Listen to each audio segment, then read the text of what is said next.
Italy's parliament has voted to cut the number of elected lawmakers by more than a third, approving a reform championed by the anti-establishment five-star movement that could profoundly impact the political landscape. The law, which was backed by all the main parties, calls for the number of seats in the lower house to be reduced to 400 from the current 630, while the upper house Senate will be sliced back from 200 seats from 315. Italy has one of the highest numbers of parliamentary seats in the world and ranks second in Europe for its number of seats, only after the UK, but still substantially ahead of Luxembourg. Euronews' Italian correspondent Giorgio Orlandi reports from Rome.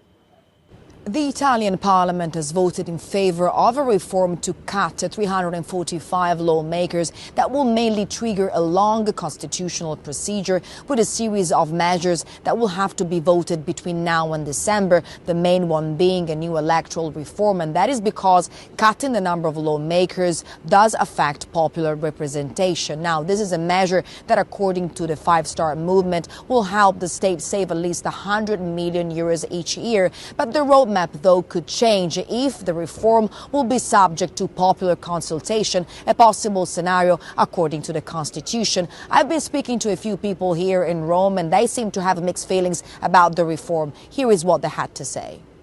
Money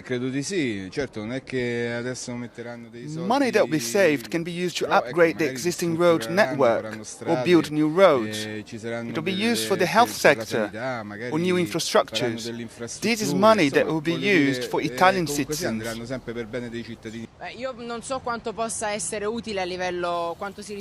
I don't know how much of a real saving this measure can bring about, going from 630 MPs to 400 and from 315 senators to 200. I've doubts over the money that we can save here, but if this is what Italians want, then it's fine. A reduced number of lawmakers both in the lower house and in the Senate will help everyone work better together in harmony, and the government can last longer. Also, because there are other democratic countries where there are less lawmakers, and we can't say that these are dictatorships. It is a measure that has been promoted to impress voters that won't have any concrete impact on the way Parliament works. Analysts think it is very unlikely that the measure will be rejected by a popular consultation, and if everything goes as planned, the reform will come into effect after 2023, when the next government will take office. Well, for more on the plans, we're joined from Rome by Cecilia Sottoslotter, Assistant Professor of International Relations at the American University of Rome. Thanks for speaking to us this morning. As we just heard there has been some criticism that these plans could erode democracy by reducing representation. What's your view on it? Well, quite frankly, I would start from the point that the savings that will be brought about by this reform is actually negligible, to be honest. So the estimate is that this reform will produce a saving of about 60 million euros per year. Just to give an idea to the audience, the current costs for operating the chamber, only the lower chamber of the Italian parliament, is above 900 million. So it's really a negligible amount. We had our reporter there mentioned that it might be about 100 million euros a year. When it comes to actual implementing policy, any cost saving for Italy, which is in a country that is suffering a lot from its economic situation right now, any saving surely going to be a benefit, not a hindrance? Well, it depends very much on the cost opportunity. You know what I mean? Because for instance, if these savings, which, as I said, in the larger picture is really irrelevant, goes to have an impact on the quality of political representation in the country, then that's a problem. For instance, again, just to give you a few figures, right now, up until yesterday at least, we had one member of the Senate, for instance, one senator, every 188,000 inhabitants. We will have one senator for over 300,000 inhabitants.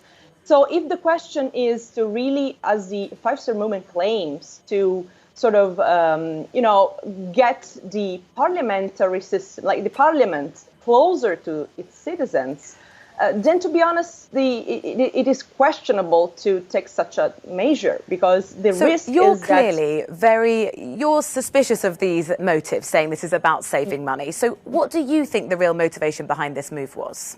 But it's very clear. I mean, the main promoter of this reform is the Five-Star Movement. They are desperately in need to show to their electorate that they are delivering on something. And this because, of course, they have been losing a lot in terms of public support in the past few months. So I would say it's certainly their priority to show that they are doing what they promised. And at the same time, it is interesting to notice that the Democratic Party, which is now a partner in a coalition government with the Five-Star Movement, changed their views about these measures. They opposed it before, and now they joined a coalition and they are accepting this. And this is one of the reasons could be that the Five-Star Movement guarantee that these will be followed by a broader set of institutional reforms, which is one of the priorities of the Democratic Party. I'm afraid we're going to have to leave it there. Thank you, though, for talking to us. Cecilia Sottolotta, Assistant Professor of International Relations at the American University of Rome.